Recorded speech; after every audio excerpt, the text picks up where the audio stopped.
Friends, कैसे हैं आप सब लोग। Welcome to all in this video. So guys, आज से हम शुरू करने वाले हैं ऑटोकोइड्स एंड रेस्पिरेटरी सिस्टम।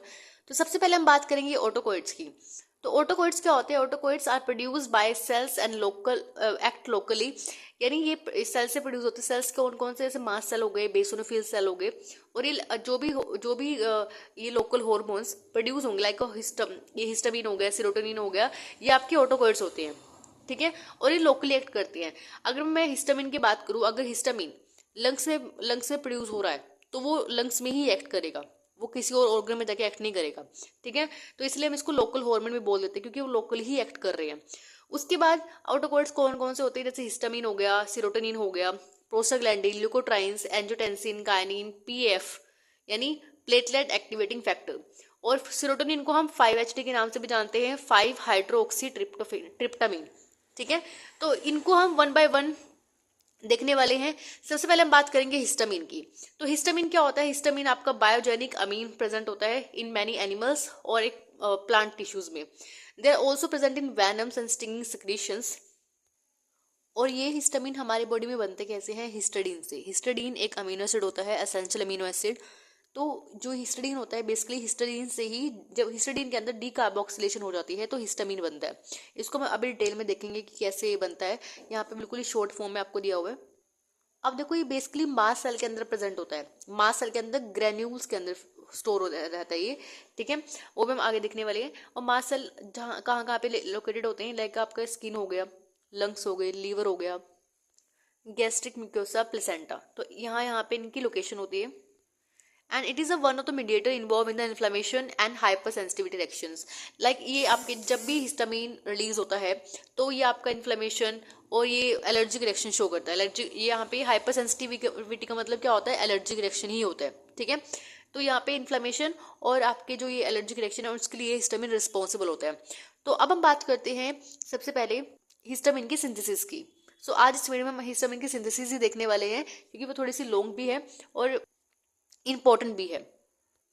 तो चलिए अब हम थोड़ा सा अपने नोट्स पर आ जाते हैं।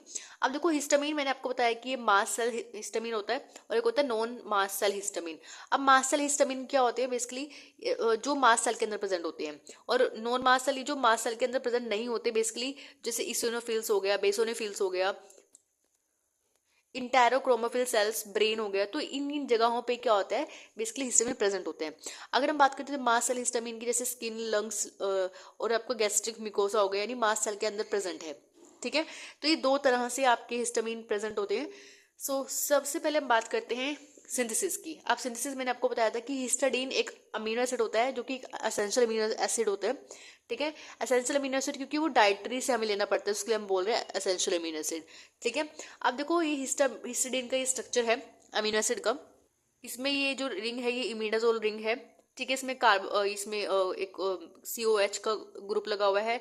ठीक है, ये बेसिकली प्रोटीन का एक बेसिक स्ट्रक्चर होता है, वो लगा हुआ है यहाँ पे।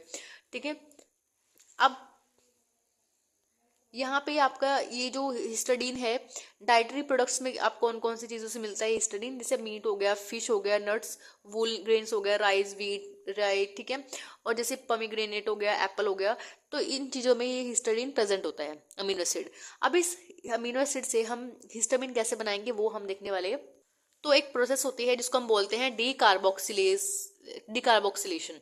ठीक है, डिकार्बोक्सिलेशन में क्या होता है? बेसिकली यहाँ पर जो ये COH का ग्रुप लगा हुआ है, ये हट जाता है। ठीक है, तो यहाँ पे एक इंजाइम होता है एल हिस्टाडीन डिकार्बोक्सिलेज इंजाइम होता है। अब ये इंजाइम, इसकी हेल्प से यहाँ से ये ग्रुप हट जाएगा। अब जब ये ग्रुप हट जाएगा COH का, तो देखो यहाँ पे क्या बन गया हमारे पास? हिस्टामिन। अब देखो यहाँ पे ग्रुप भी नहीं रहा। ठीक है, तो यहाँ पे हिस्टामिन की सिंथेसिस हो गई। तो इस छोटा सा स्टेप में सिंथेसिस थी। ठीक है, देखो, अगर आप फार्माकोलॉजी पढ़ रहे हो तो आप सिंपल स्टेप में भी आज कर सकते हो कि हिस्टाडीन से हिस्टामिन बन रहा है। लेकिन अगर आप केमिस्ट्री या मतलब केमिस्ट्री बायो उसके व्यू से भी अगर आप पढ़ते हो तो भी ये बहुत ज़्यादा इंपॉर्टेंट है। ठीक है, अगर आप इसको यहाँ पे भी पढ़ लेते हो तो ईजी आपको रहेगा लर्न करना। उसके बाद नेक्स्ट लेक्चर में हम मेटाबॉलिज्म की बात करेंगे, हिस्टामिन का मेटाबॉलिज्म कैसा होता है। मेटाबॉलिज्म थोड़ा सा बड़ा है, तो हम इसको नेक्स्ट वीडियो में ही कवर करेंगे। So thank you for watching this video. Have a nice day.